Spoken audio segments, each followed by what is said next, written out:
राहुल गांधी को झटका, 2 साल की सजा काटनी होगी। सीजेएम कोर्ट के फैसले को सिविल कोर्ट ने माना सही। राहुल की दोनों याचिकाएं सिविल कोर्ट ने खारिज की।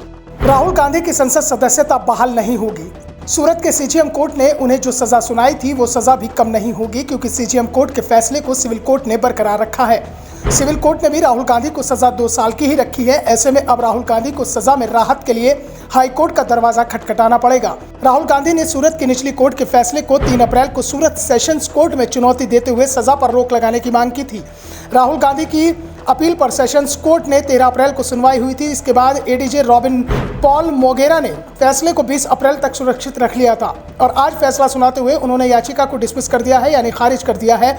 कोर्ट में राहुल गांधी की ओर से दलील दी गई थी कि निचली अदालत का फैसला गलत था। राहुल ने कहा था कि वो मुख्य विपक्षी दल के सांसद हैं, ऐसे में वो हमेशा सरकार की आलोचना सुनहरे शब्दों में नहीं कर सकते। उनके बयान को बड़े परिप्रेक्ष्य में देखा जाना चाहिए। तो वहीं पूर्णेश मोदी के वकीलों ने राहुल गांधी को गैर जिम्मेदार बयान देने का व्यक्ति करार दिया था और कहा था कि वे अक्सर मानहानि वाले बयान देते हैं। सुप्रीम कोर्ट ने भी उन्हें चेतावनी मिल चुकी थी। इसके साथ ही उन्होंने ये भी कहा था कि राहुल गांधी राज्य और केंद्र के पार्टी नेताओं को कोर्ट में लाकर अदालत पर दबाव बनाने की कोशिश कर रहे हैं। कोर्ट ने दोनों ही पक्षों की दलीलें सुनने के बाद फैसला राहुल गांधी के खिलाफ सुनाया है, जिसे राहुल गांधी के लिए बड़ा झटका माना जा रहा है, क्योंकि अगर राहुल की मांग को मानते हुए कोर्ट सजा और दोषी पाए जाने पर रोक लगा देती तो राहुल की संसद सदस्यता भी बहाल हो सकती थी।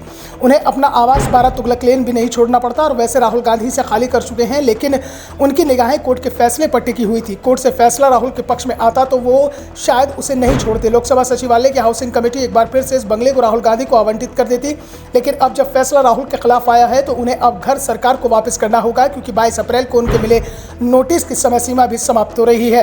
वैसे कांग्रेस को उम्मीद थी कि फैसला राहुल गांधी के पक्ष में आएगा और सब कुछ ठीक होगा। हाल ही में लक्षद्वीप के सांसद मोहम्मद फैजल के मामले में भी ऐसा देखने को मिला था। जनवरी में मोहम्मद फैजल को निचली अदालत ने 10 साल की सजा सुनाई थी। इसके बाद फैजल की लोकसभा सदस्यता रद्द हो गई थी। फैजल ने निचली अदालत के फैसले के खिलाफ केरल हाईकोर्ट का रुख किया था। केरल हाईकोर्ट ने मोहम्मद फैजल की सजा पर रोक लगा दी थी। इसके बाद मोहम्मद फैजल की सदस्यता बहाल कर दी गई।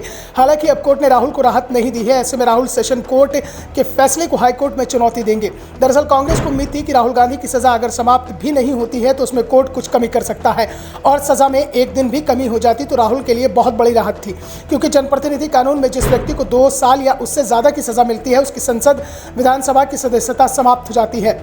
इसके साथ ही उसके सजा समाप्त होने के 6 साल बाद तक चुनाव लड़ने पर भी रोक लगी रहती है, यानी राहुल गांधी की सजा बनी रहती है तो वो 2024 और उसके बाद 2029 का लोकसभा चुनाव भी नहीं लड़ पाएंगे।